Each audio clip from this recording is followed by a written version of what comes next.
സ്ഥാനാർത്ഥി തന്നെ നമ്മളോടൊപ്പം ചേരുന്നുണ്ട്. എന്താകും ഇത്തവണ തൃശ്ശൂർ? വിജയിക്കും, ഉറപ്പായിട്ട് LDF വിജയിക്കും.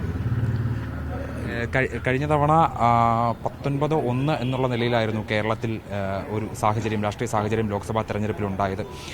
ഇത്തവണ എന്താകും എന്നാണ് കരുതുന്നത്? അത് നേരെ മറിച്ചായിക്കോളായാലും ചിലപ്പോൾ അത്ഭുതപ്പെടേണ്ട കാര്യമില്ല. കാരണം നമ്മളിവിടുന്ന് തെരഞ്ഞെടുക്കപ്പെട്ടു പോകുന്ന MP-മാരുടെ ഉത്തരവാദിത്തം എന്ന് പറയുന്നത് നമ്മുടെ രാജ്യത്തിന് വേണ്ടി പ്രവർത്തിക്കുന്നതിൽ ഏറ്റവും പ്രധാനപ്പെട്ട ഒരു കാര്യം നമ്മൾ പ്രതിദാനം ചെയ്യുന്ന നമ്മുടെ സംസ്ഥാനത്തിന് വേണ്ടിയും കൂടി പ്രവർത്തിക്കുക എന്നുള്ളതാണ്. അപ്പോൾ ഇവിടെ ഭരിക്കുന്ന ഗവൺമെൻറ്റിനെ മാത്രം നോക്കിക്കൊണ്ടല്ല MP-മാർ പാർലമെൻറ്റിൽ പ്രവർത്തിക്കേണ്ടത്. കേരളത്തിലെ ജനങ്ങൾക്ക് വേണ്ടി കൂടിയാണ് അവരവിടെ പ്രവർത്തിക്കേണ്ടത്. ഇപ്പോൾ കോവിഡിൻ്റെ സമയത്ത് ഉണ്ടായിട്ടുള്ള സാമ്പത്തിക ഉപരോധങ്ങളും പ്രളയം 2 തവണ വന്നപ്പോൾ ഉണ്ടായ പ്രശ്നങ്ങളും ഇപ്പോൾ നമുക്ക് അരി പോലും നിഷേധിക്കുന്ന തരത്തിലുള്ള, നമുക്ക് നേരെ ഒരു ശത്രു രാജ്യത്തോട് കാണിക്കുന്ന തരത്തിലുള്ള ഉപരോധം ഒക്കെ ഏർപ്പെടുത്തുമ്പോഴെങ്കിലും ഒരക്ഷരമെങ്കിലും പറയാൻ ഇവിടുത്തെ MP-മാരായിട്ടുള്ള മലയാളികളായിട്ടുള്ള MP-മാർക്ക് ഉത്തരവാദിത്തം ഉണ്ടായിരുന്നു.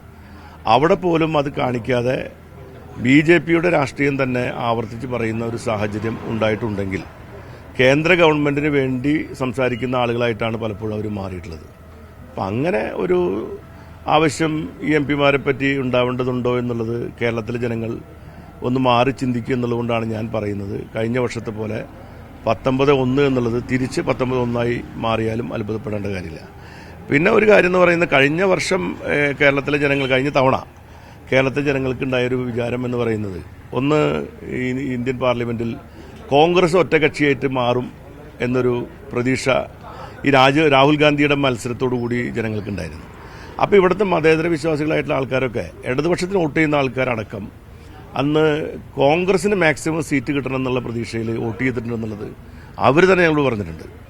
പക്ഷെ ആ സാഹചര്യം ഇപ്പോൾ മാറി. ഇന്ത്യ മുന്നണി വന്നപ്പോൾ ഇടതുപക്ഷ മുന്നണിയും കോൺഗ്രസൊക്കെ തന്നെ ഒരുപോലെ തന്നെ വഹിക്കേണ്ട പങ്കാണ് ഇന്ത്യൻ പാർലമെൻറ്റിനകത്തുള്ളത്. അങ്ങനെ വരുമ്പോൾ പ്രത്യേകിച്ച് മതേതരത്വത്തിനും ജനാധിപത്യത്തിനും ഒരു മതരാഷ്ട്രം ഉണ്ടാക്കുന്നതിന് വേണ്ടിയൊക്കെ പരിശ്രമിക്കുന്ന ഘട്ടത്തിൽ അവിടെ പാർലമെൻറ്റിൽ ഏറ്റവും ശക്തമായിട്ടുള്ള സാന്നിധ്യം ഉണ്ടാവേണ്ടത് ഇതിനു വേണ്ടി പ്രത്യയശാസ്ത്രപരമായിട്ടാണെങ്കിലും ഏത് രൂപത്തിലാണെങ്കിലും ഒരു വിട്ടുവീഴ്ചയില്ലാതെ നിലപാട് സ്വീകരിക്കുന്ന ഇടതുപക്ഷക്കാരും കമ്മ്യൂണിസ്റ്റുകാരായിട്ടുള്ള ആളുകൾ ഇന്ത്യൻ പാർലമെന്റ് ഉണ്ടാകണമെന്ന് കേരളത്തിലെ ജനങ്ങൾ ആഗ്രഹിക്കും. ആ വിശ്വാസം ഞങ്ങൾക്കുണ്ട്.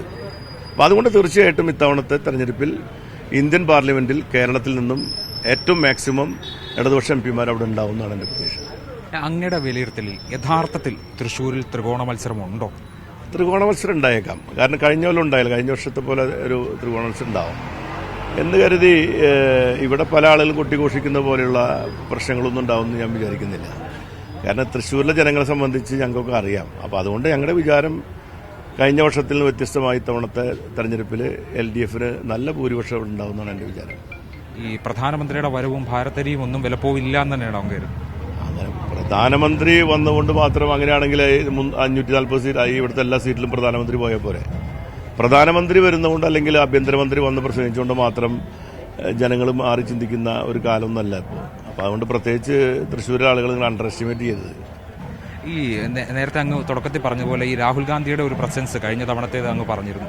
ഇത്തവണ രാഹുൽ ഗാന്ധി വരുന്നുണ്ടോ ഇല്ലയോ എന്നുള്ള കാര്യത്തിൽ ഇപ്പോഴും ഒരു അന്തിമ തീരുമാനമായിട്ടില്ല. പക്ഷേ അതിന് മുന്നോടിയായിക്കൊണ്ട് ഒരു ദേശീയ നേതാവിനെ വയനാട്ടിൽ മത്സരിപ്പിക്കാൻ വേണ്ടി CPI തീരുമാനിച്ചിട്ടുണ്ട്, ആനി രാജയെ. രാഹുൽ ഗാന്ധി വരികയാണെങ്കിൽ ആ സാഹചര്യത്തിൽ എങ്ങനെയായിരിക്കും CPI കാണുക? രാഹുൽ ഗാന്ധി ആലോചിക്കേണ്ട കാര്യമാണ്. രാഹുൽ ഗാന്ധി വരണോ വേണ്ടെന്നൊരു പാർട്ടി ആലോചിക്കേണ്ട കാര്യമാണ്. ഇന്ത്യ മുന്നണിയുടെ ഭാഗമായി BJP-ക്കെതിരായി നമ്മളെല്ലാം ഒറ്റക്കെട്ടായി മത്സരിക്കുമ്പോൾ ഇവിടെയുള്ള കോൺഗ്രസ്സുകാർ ഇവിടുത്തെ ഇടതുപക്ഷക്കാർക്കെതിരെ മത്സരിക്കാതിരിക്കാൻ പറ്റില്ല. അവർ കാരണം അത് സ്വാഭാവികമായിട്ടുള്ള കാര്യമാണ്. അപ്പോൾ ദേശീയ രാഷ്ട്രീയത്തിൽ ഞങ്ങളുടെ പാർട്ടി തന്നെ പറഞ്ഞിട്ടുള്ള ഒരു കാര്യമാണ്, BJP-ക്കെതിരായി നമ്മളെല്ലാവരും നമ്മുടെ ഫോക്കസ് പ്രത്യേകിച്ച് വടക്കേന്ത്യൻ രാഷ്ട്രീയത്തിൽ നമ്മൾ കേന്ദ്രീകരിക്കുമ്പോൾ അവിടുത്തെ ഒരു നേതാവ് ഇവിടെ വന്ന് മത്സരിക്കുമ്പോൾ ഉണ്ടാവുന്ന അനൗചിത്യത്തെപ്പറ്റി ഞങ്ങളുടെ അഭിപ്രായം ഞങ്ങൾ രേഖപ്പെടുത്തിയിട്ടുണ്ട്. ആ അഭിപ്രായം ശരിയാണെങ്കിലും തെറ്റാണെങ്കിലും അത് തീരുമാനം എടുക്കേണ്ട ഉത്തരവാദിത്തം കോൺഗ്രസിൻ്റെയാണ്.